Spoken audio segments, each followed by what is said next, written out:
Hello and welcome to Knoxley's SwapTX modification and ASMR channel.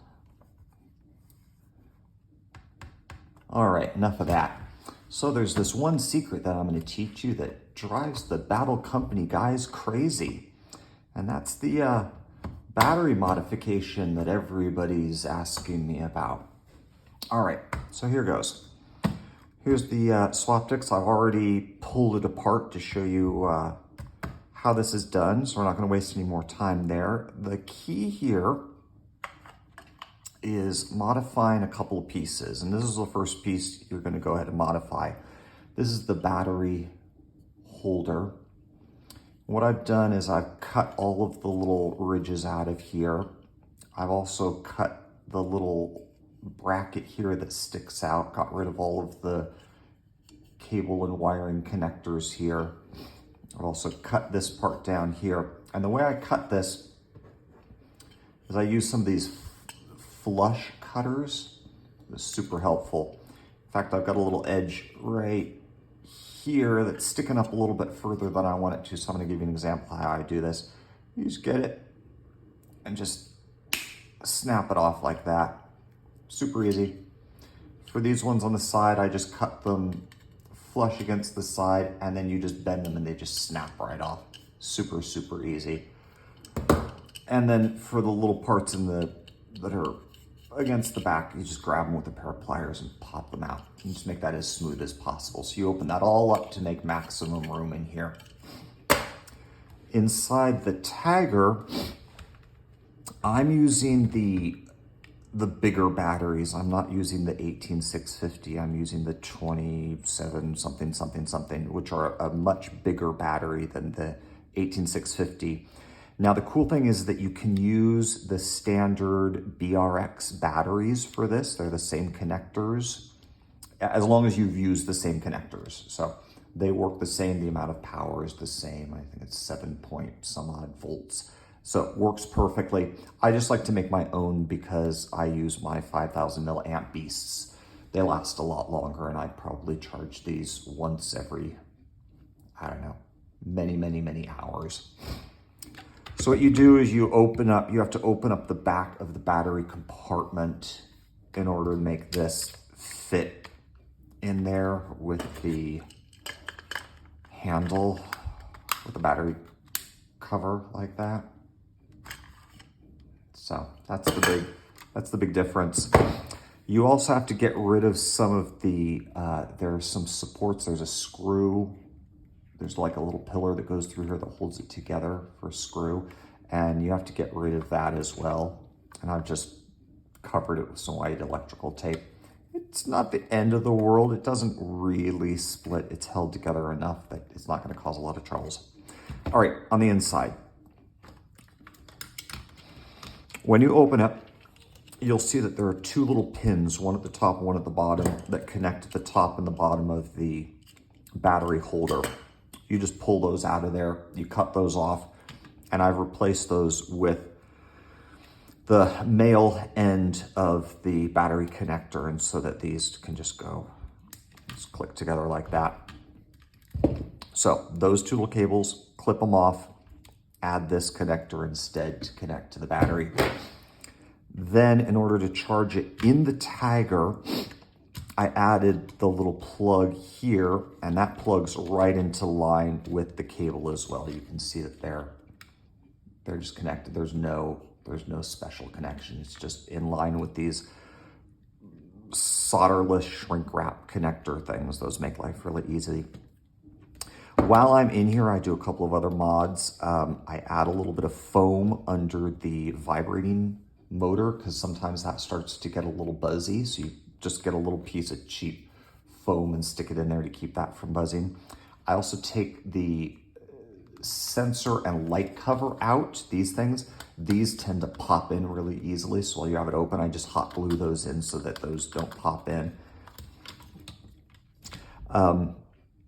So that's pretty much all that happens inside. I mean, it's really, really straightforward. Those cables are really easy to swap out. Make sure that you get the polarity right.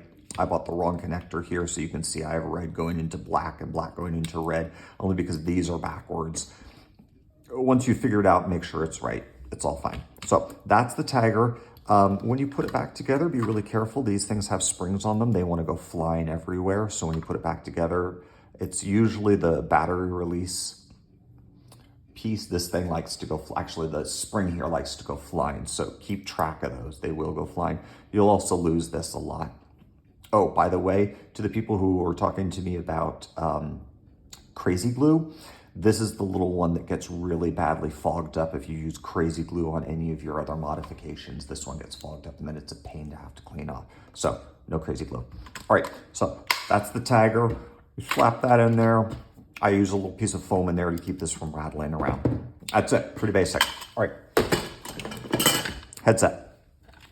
All right, you pop the headset open, you unscrew all the screws, you take this off, you remove the little door, and I've replaced those batteries with one of these. These are really cool. This is a single cell.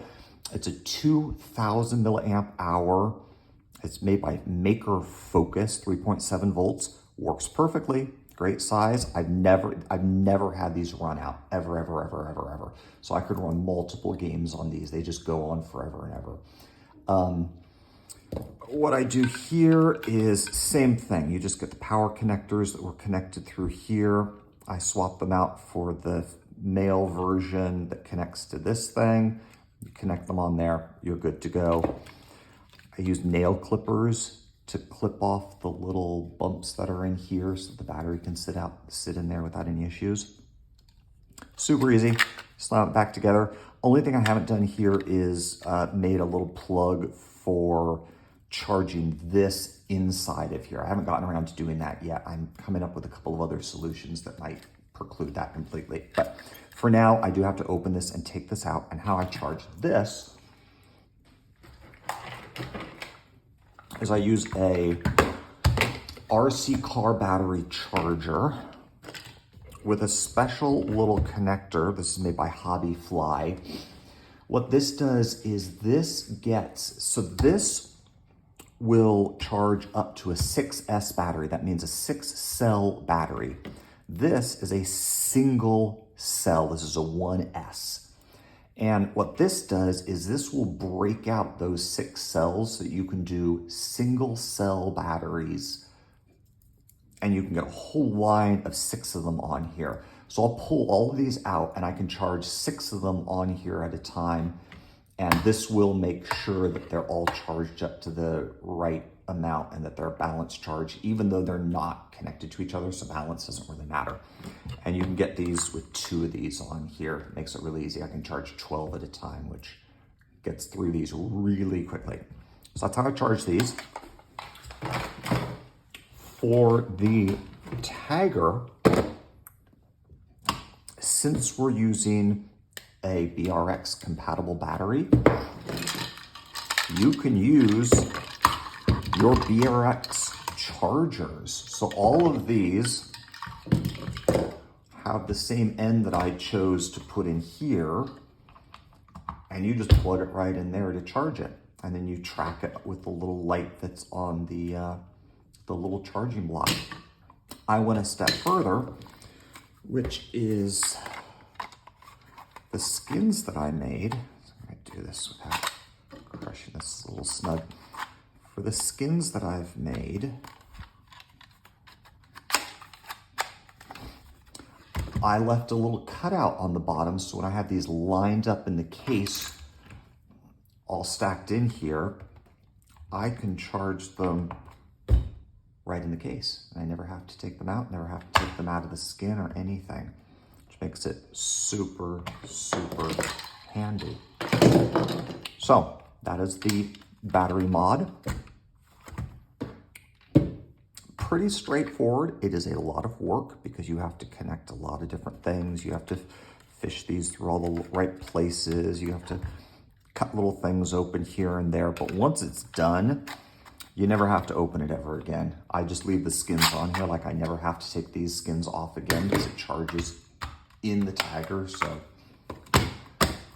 super useful. So battery mod, cool stuff. See you in the next one. Catch you later. Bye.